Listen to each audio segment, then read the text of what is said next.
Welcome. Thank you for being here today. So my job is really just quick introduction. So I want to set the stage for really Nicole and for Kate. But we want to talk to you a little bit about Ignite. And Ignite is our system's teaching and learning initiative that we're currently engaged in. And I think maybe the easiest way to describe Ignite is that it's a one-to-one technology initiative that is not about technology. So we've spent a lot of time talking about what this is really all about. And it's about a better way at teaching and learning. So that's been our focus from the beginning. So I thought last night's keynote was really fitting for our presentation. We've spent the last 12 months or so empathizing with our stakeholders. We've spent time with our students, our parents, our community, really talking about what teaching and learning should look like in Springfield Public Schools as we move into the future. And what we learned was the way we've been doing it probably isn't the best way to do it anymore. So from our empathy that we've been gaining from our stakeholders, we've really come up with 4 whys to the work that we're doing now. Personalized learning, authentic engagement, relevance, and equity. So those are the 4 things that drive the work that we're doing. When we talk about personalized learning in Springfield, we really talk about what we're referring to as our curriculum their way. So in what ways do our students, what avenues do they need to have to learn what we need them to gain? When we look at authentic engagement, or when we reference authentic engagement, we're talking about students' interests. So what really drives students, what motivates them to learn, whether it's part of our curriculum or not, how do we engage with those interests? Relevance, relevance is an easy one for us. We've done a lot of things for a long time that lacked relevancy in education. So projects, experiences that mean something more to a student than the grade they get. It's important to them for another reason. And then finally, equity.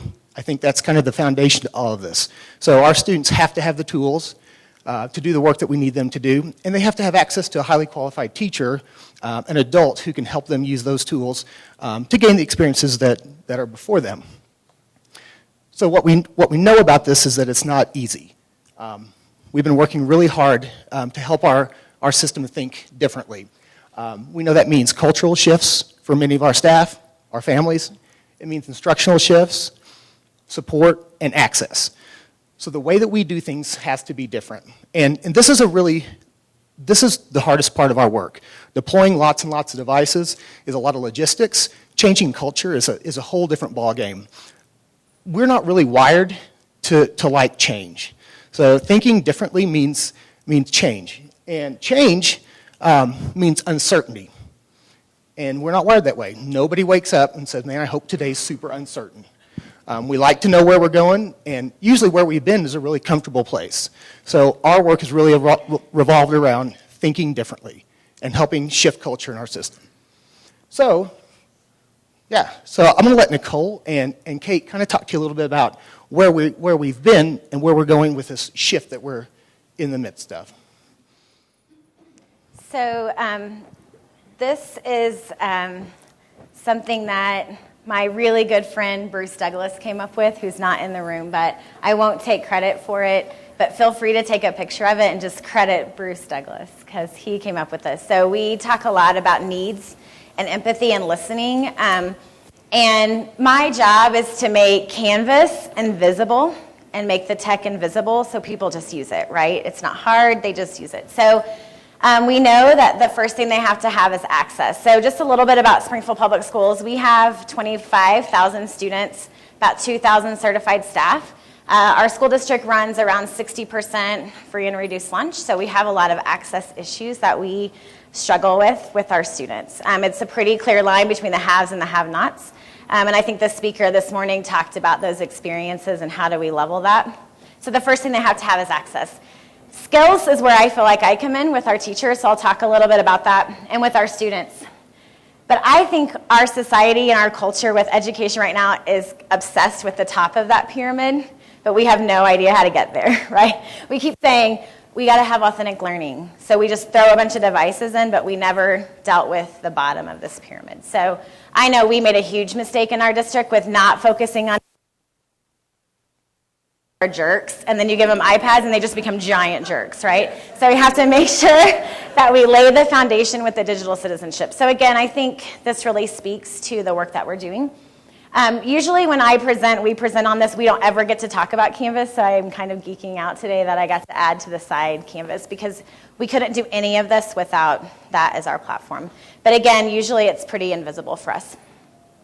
So before last year, I used to train Canvas using a very buttonology idea. Here's what this button can do, here's what this button can do, here's what this button can do, and it was going fine.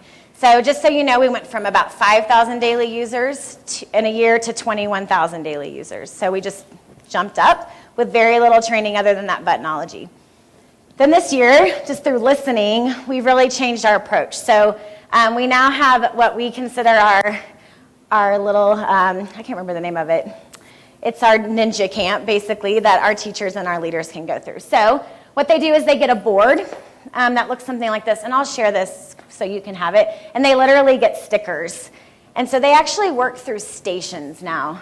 So this has been a huge piece for a couple of reasons. I think we as educators have really bad professional learning where we talk about blended and personalized learning, but we don't do it. Like, this is terrible, right? Like, let's talk to you for 30 minutes about blended learning. It's awful. So we really put it back on them. So what you're seeing are we bring in examples. So Kate would show principals, what she's doing in her classroom. And then they're going to work through these stations. And they collect stickers, and they love it, right? Just like big kids. So it was really fun, and we really changed our approach to professional learning this year, and I think that made a huge difference. We can't talk about blended learning if you're not blending your PD. They just won't get it. And for me, I was the expert, right? So I felt really important. Everybody had to call me for the answers, and now they can do it. They're self-sufficient. They can teach themselves through these stations. This upper picture here is actually a principal, the guy in the glasses, and his teacher is helping him learn a skill. So again, I think there's a lot of power in that rather than me teaching the skill. So I wanted to cover that as kind of a PD shift that happened through Ignite. The other thing we use is Canvas to teach Canvas, right?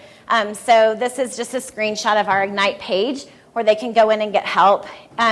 Debbie Hammer is one of our specialists, so we call it Hammer Time. You can sign up to meet with her. We do book studies through Canvas, so that's just one way that we do it. I'll kind of dig in and show you some other resources that we use too. But I think as I work with districts from across the country, and Agnes is right, you can call me and I'll show you stuff anytime. I know some of you in the room, we've already done that. As I work with people, I say use Canvas to train Canvas, right? And they kind of go, oh, that makes sense, but we're not doing it. So the more you get them in, the more they're going to jump on, and that skill is going to start to become invisible for them. So now I get to talk about my babies. So these are my Ignite babies. That's what I call them. So we ran 13 proof of concept classrooms this spring, and we became really close with these kids. So we gave them Chromebooks and iPads, and we were testing a couple of things, those things that Ben talked about. So we totally changed our professional learning model to meet the needs of these teachers. We just pushed in and coached and coached and coached right where they were. This bottom class is actually Kate's class, so she's going to come up here in a second and talk. But Bowerman runs at 94% free and reduced lunch. When we discovered Kate's classroom, their attendance was in the high 60%. When we left their classroom, their attendance was in the high 90%. So when you talk about engagement and getting kids to school, it makes a huge difference. But access was big for them. So we had a little girl, we handed her a Chromebook, and she said, I feel rich today, right? So that's easy. That's a $190 thing we just put in her hand, right? But we opened the world to her, and I think that was a big wake-up call for us, that this isn't about devices at all. It really is about engagement. So Kate's going to come up and talk about some of the things we did to support her, and I'm going to click through some stuff. No, go ahead. I'll click over here for her to kind of show. Picture of them. It's kind of bittersweet because I'm out of the classroom now. So that was like my last class. We went through quite a few things together. So when we kind of started the whole Ignite program as a proof of concept classroom, one of the main things that we were given that really helped set us on track was the idea that our homepage was already kind of set up for us as a shell. So the buttons were provided for us, and it was super simple for me and my co-teacher to use the buttons as necessary. I think that my co-teacher and I were super interested in making sure that the buttons were more usable for the students and that it was student-centered. And it's kind of funny, like you talking about how you were the person that always had the question, you know, everyone felt that you were important, and so we really had to do that culture shift in our classroom where the kids had to realize that they were the ones that were going to be in charge of their learning. So it wasn't just them making that mindset change. It wasn't just us, it was them as well. So the Canvas homepage really allowed us to give that self-directed learning to the students. A couple of things that we used that were a big hit with us were our daily plan. So we were always required to have our objectives up, and so we decided once we were able to use Canvas to do that, that we would not only use it to put our objectives up, but make it a student-friendly platform for them to be able to make their learning more blended. We had flipped lessons and more student-directed. So an example that we had two different groups. We had blocks, so we had a purple block and then the green block. And you're going to see that within each subject area, there were different directions that the kids were following. So they went anywhere from just maybe a whole group lesson with reading, or we had flipped lessons. A lot of our reading groups can be hard to get in on a daily basis. So having flipped lessons ready ahead of time allowed the teacher to meet the needs of everybody within a daily time period. We also had menus that we used with the kids. Is there one on this page? I can't remember. I'm not sure if there's one on that page. Why don't you talk about how you use it and I'll find it. Okay, so what we ended up using was, in order to make, as Nicole talked about doing with the adults, make it more a blended learning environment where they were more in charge of what they were doing. We did that with the kids as well, using what we called a menu. And so the menu was kind of divided up into 3 sections. There were the daily specials, the things the kids knew that they were required to work on I don't know if this is one of them. for that day. They had the weekly specials that they knew that they were supposed to work on by the end of the week, and then they had what we called desserts, and those were things that the kids were allowed to choose from if they completed what they were supposed to do. And so this is This one you did a little different. You might just talk about it's how a you little should- different. We went through, going from January to May, we went through the process and revised a lot of the stuff that we were using, but we got to the point at the end where the kids were scheduling their own time. So we went from students that really, we talked about, wouldn't even show up to school till the very end where the kids were actually scheduling their own and self-monitoring themselves. And for me and where we were coming from, that was a huge, huge difference. So, And I think one of the things that we really tried with Kate and they were willing to work with is this idea of a menu for kids. So instead of us saying from 8 to 9 is reading, from 9 to 10 is math, right? Students could select. And I remember Kate offered lessons. So I'm going to offer a lesson at this time. You're welcome to come up to the whiteboard and do that, or you can continue your self-learning in Canvas. And I think... which can be scary. That's that mindset we were talking about. And that's scary because there's often, you talked about middle school being jerks. They often don't know what they need. And coming from where we were at, our high poverty, they struggled with that at first. But those high expectations, you set those, and they rise to them every time. And I remember talking to a little guy, and he said, well, of course I went to the math lesson. I'm terrible at that today. So, I think they know more than we give them credit for. But really what Canvas does is gives a platform for these menus so that parents can find them, kids who are absent can go back and find them. So what's the difference between, a menu that you just print versus keeping it in Canvas? And I think there's a lot of power in being able to go back through and see what you the did. flipped lessons we found for the kids who maybe didn't get it the first time round or needed to pause. When you're doing a whole group lesson, we often forget to pause and give the kids time to soak it in and think about it. And so when that issue occurred, when they felt they were struggling, they were able to go back and rewatch the video, pause it, take notes, and really take ownership of what they were doing instead of us just force feeding it to them. So as we kind of think about elementary too, I know I talked to a lot of you, thanks Kate, I talked to a lot of you about how to get elementary teachers to use Canvas. So raise your hand if you're struggling with that in your district or have some concerns. So the button idea is going to help you a lot. If you are using Commons or if you get Commons, that's another great way to push those up and then let teachers bring them down. So just the simple act of building these buttons for our teachers has made a huge difference. So if you've seen me present before, I've talked about this, but I wanted to just go through it again. I'll give this to you guys. It's not anything that it's a secret. So if you email me, I'll just send you this link and you can have it. So this is how it works for teachers to get them going. And again, make that Canvas invisible so you can start doing those shifts that Ben talked about at the beginning. So all they have to do is pick their color, right, of their school, which we know is a really big deal. And we do this in high school as well. So you could say my school color is navy blue. They're going to come in here, and we have built all these buttons for them. So when we talk about a journey, it's actually kind of funny because I used to do them every time somebody would call the office. So I'd make them button and I'd put it on their page. So there's 2,000 people, right, and that doesn't work very well. And then one day, Bruce, who always saves my life, said, why don't you just put it on a website and then they can get it themselves? Okay, great, brilliant. So that's what this is. And again, I'll share it out with you. But all they have to do is drag those buttons to their desktop and then pop them on their home page. And this has saved elementary teachers. The other thing you can do is there's directions on here on how to make your own buttons, either in PowerPoint or in Google Slides. So once they get really confident, then they start making their own buttons. And really, this is huge in K-12. And I think it's what's helped us grow so quickly from just that blank page that they don't know what to do with to what Kate was doing. So this has been a really big part of just making it easier for teachers. So again, if you email me, I'll send this out to you. The other thing that's really helped, and this is just a plug for a session tomorrow, is our virtual library. And again, this is something I'm happy to do a conference call with and talk you through, but we use single sign-on for our students and for our teachers. So again, we got to go back to access, right? That first bottom layer. How many of you hear complaints about too many passwords and logins, right? So Canvas can solve that for you.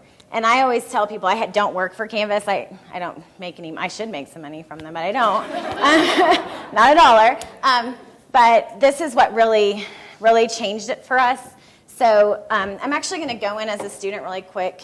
And tomorrow there's a session on connecting your disconnected curriculum. And Bruce Douglas will go through with you more on kind of the back end of this, but I wanted to just show it in this session as well, because I think it's an important piece of what we've been doing.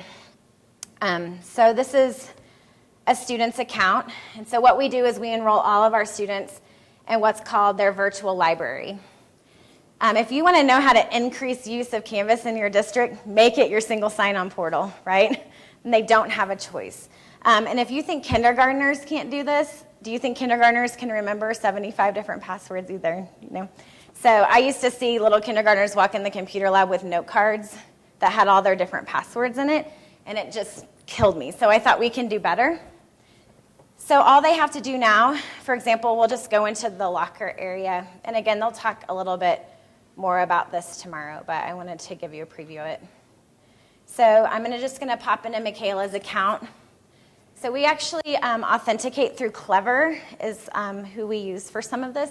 We also have direct LTI tools in. So if you call, I can talk to you more about that. But when we're talking about personalized learning, if it's too hard to personalize it, teachers aren't going to do it, right? They're not going to use the platforms that you pay for. So all this little kid had to do is click on it, load it in, and she's in her account, and it's going to pick up right where she left off yesterday. So also when we talk about access, kids can do it at home, right? And they don't have to have their little note card there to do it. So we have our students just authenticate in with what they call their lunch number, and it's super easy for them. So I think this is just another way that when we talk about that top triangle of personalized learning, we've made it really complicated because we have a lot of platforms to do that, but this gives us one portal, one place to push them into. I'm going to mess up her account and give her a bad score, which her mom will kill me if you know her. So I'm going to get out of that. But that's just, again, another one of the ways that we've really helped kind of push that forward. So we do have a few minutes. I know you guys might have some questions, so I wanted to make sure to leave time. But I also wanted to give you our contact information. So this is my email address and Ben's email address as well. Kate, sorry. You can get Kate's. Just hit her up.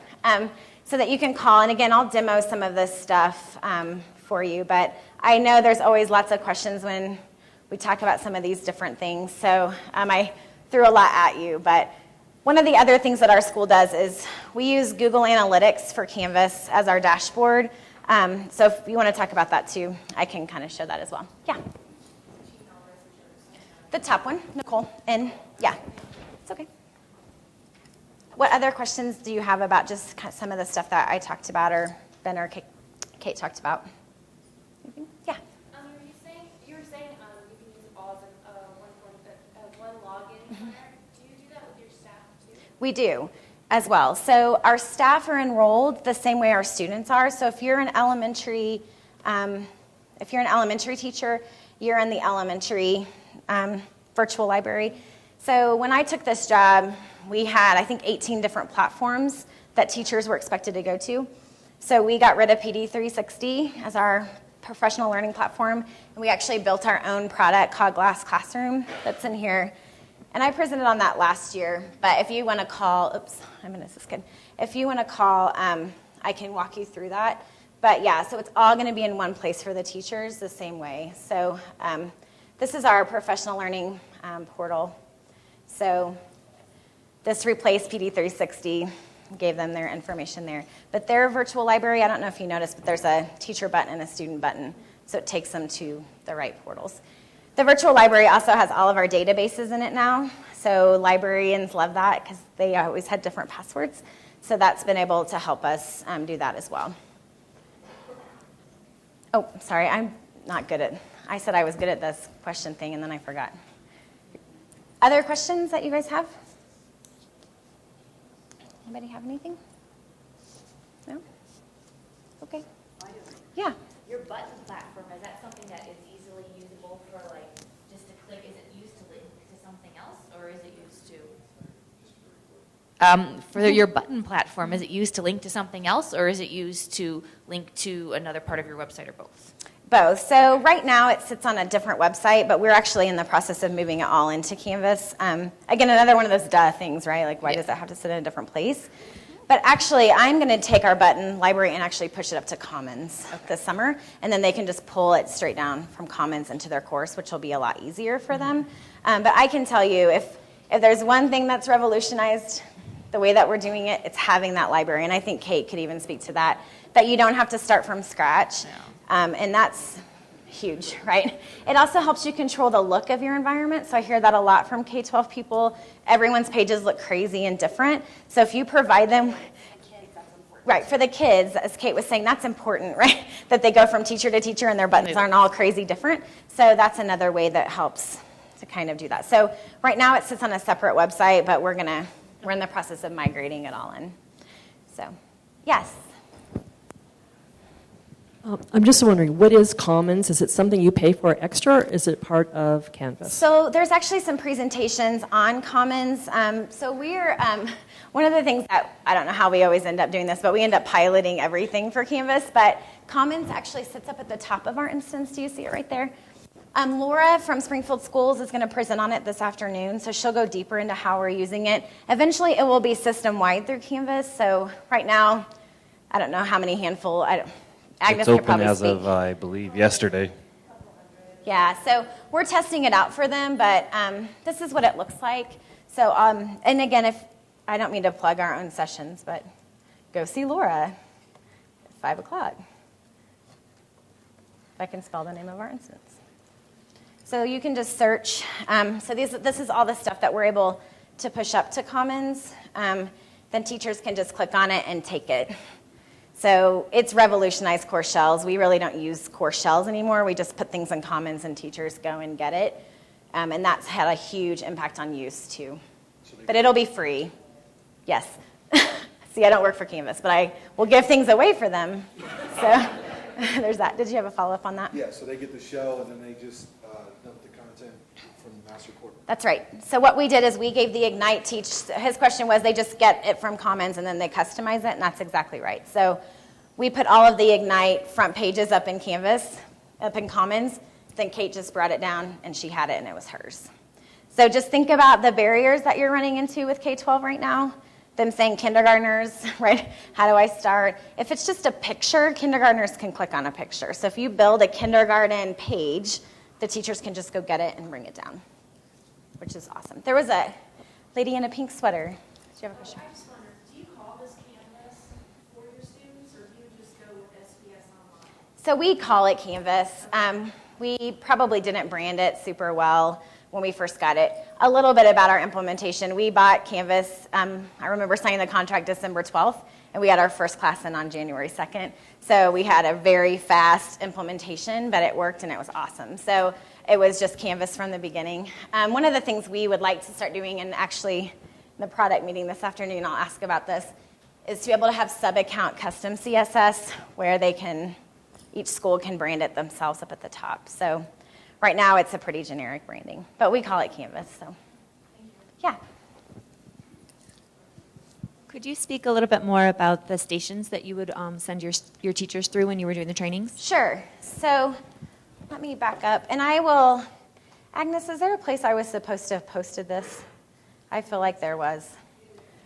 Okay, I'll post this up, or just email me and I'll send it out to you the second I get out of here. But this is the stations that we offer. And honestly, Canvas can do 100 more things, right? But I think we have to think of Canvas as an iceberg. So there's this tip that we want people to really focus on at first, and then there's a lot more underneath. So this was based on our most frequent calls to our office, which we track. And I would recommend doing that as you implement or as you work through. Track what people are calling about, because that's what you should train on. But we used to go to settings, it was this formulaic thing. So these are the stations that we give to them now, and we just set them up around the room. And I actually show them 3 different ways to get help. So we've created videos that show them how to do it. They can go to the Canvas help menu and learn how, or I even print out PDFs of the guides, which sounds like, why are you doing that? But teachers really love it, and I'll give them binders and have a whole punch station set up where they can create a binder to take with them. And I always warn them that Canvas changes every Sunday, so be careful doing that, but you can try it. So this would be the different stations that we put them through. And yellow are just, that white belt basic skill, all the way up to our black belt, what we consider black belt. And I'll tell you, somebody who comes in thinking they know nothing and leave a session with black stickers on their chart, they're really proud of them. And I went to Sunshine Elementary, one of our schools, and one of our teachers had it proudly displayed with her other students' work, right? That was her work for the week. So, I think some of those things we do with kids, we can do with them too. So, and I'll actually send this to you in a PDF so you can just print it and use it. Yeah. How often did you say you do this with staff? So her question was, how often do we do the stations with our staff? So what used to be like our professional learning days where we might come in and talk at them for an hour and hope they get something, that's what we're doing now. But now I can leave the stations, right? So now I can leave a principal with, these are the stations, you can put them up, you can work through them. And I think that's been the most power of it. PD, that's one time, one hit is terrible. So if you go to more of this kind of model where they're going to work through them at their time, that's going to work a little bit better. So right now our PD days are once a month, but it's more frequent. Yeah. I'm sorry if I missed it, but did you say you would post your presentation to the Canvas Yes, so I page? think I'm really bad at doing what I'm supposed to do for this stuff, but I'll put it in I'll put it in the community. Agnes will make sure I do that. And if not, just email me real quick and I'll just pop you the link and then you'll have it. So, yeah. And Nicole, are you going to put your buttons into global comments for everybody? So the way that the buttons will work, once I get it into Canvas, I'll do that. So right now, if you need them before we get them into Canvas, I'll just put a link in the community so that you can just have that button library until we get it into Commons. So, yeah.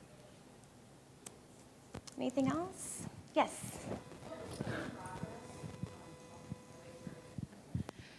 What was the progress that your staff made from the initial, we're doing professional development about using Canvas, all the way to the kids in elementary using it? I'm wondering if there's an in-between time where your teachers are using Canvas for their professional learning, but kids aren't using it, at least not at the elementary or middle school level. That's exactly right.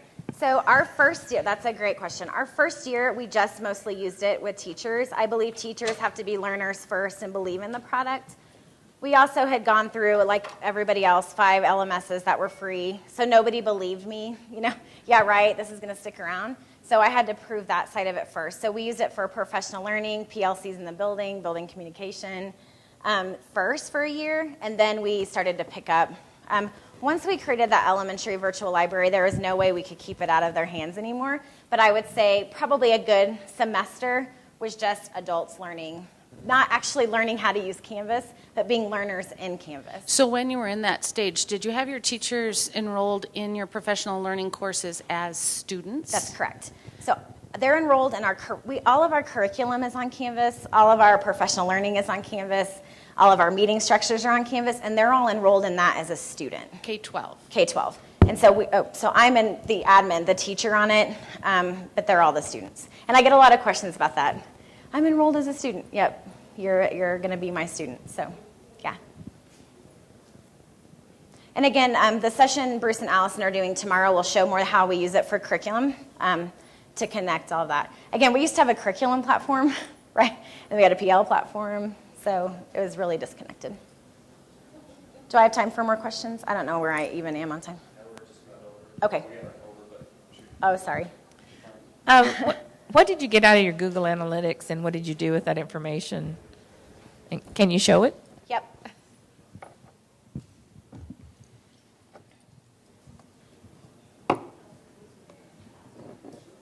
I could do a whole thing on this, but they wouldn't let me.